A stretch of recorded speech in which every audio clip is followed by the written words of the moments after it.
how you got to the place you are today. What do you think of? Maybe you think of passions, your life events, or perhaps self-discovery. I like to think of life as a path, and while we may be the same species, no two people have followed the exact same path.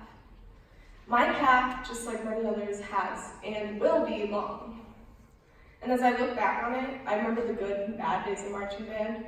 I remember youth group and my introverted little self, who became more involved, as well as the little things, like my daily routine of snoozing about 4 times and waking up my mom rather than myself. My path is many things, but that is not what I come before you to say.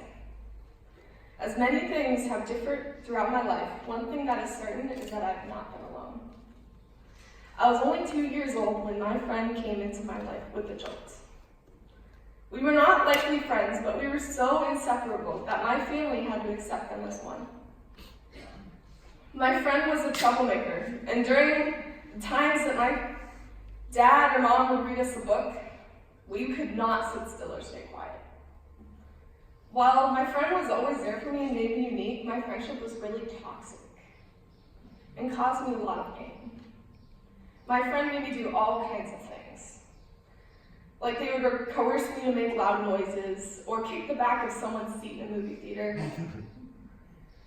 The person who I kicked the seat of would yell at me, obviously. And people at school would think I'm weird, and especially that my friend was weird.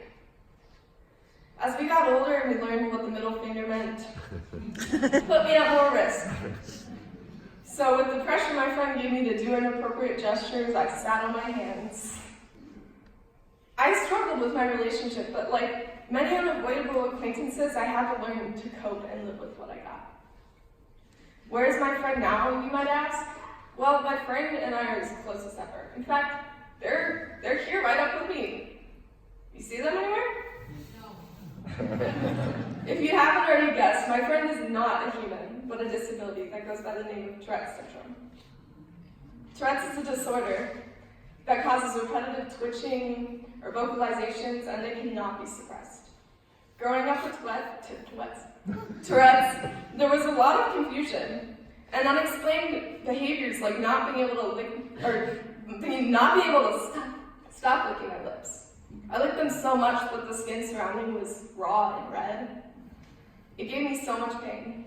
And this experience was made difficult, especially because I didn't know how to identify what strange movements were my Tourette's yet. I would hear a lot of, well, just stop licking your lips. But I didn't actually understand why I could not make myself stop. My family and I were faced with many challenges and decisions. Things like whether or not to ignore it, or whether or not to medicate. And as I grew up, me and Tourette's and I became to understand each other a little better. I started educating people about Tourette's and teaching classes in the youth group, showing them my favorite movie about Tourette's called Front of the Class. You should watch it. And my other friend and I talked a lot about our disabilities, hers being autism. She started a club to push conversation in our school called the Disabled Student Union.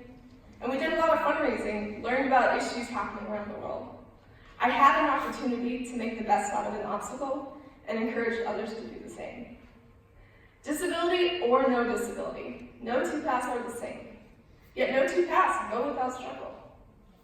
These obstacles can be a challenge, but you don't need to overcome them to succeed. And without this obstacle, I would be so lost and void of a relationship that has taught me most of what I know. Facing the uncomfortable truth of struggle is how we all grow and get ready for whatever comes our way. Friends can be quite literal friends, or they could be more like mine, but in the end, they're what is there for you, and nobody can go without them.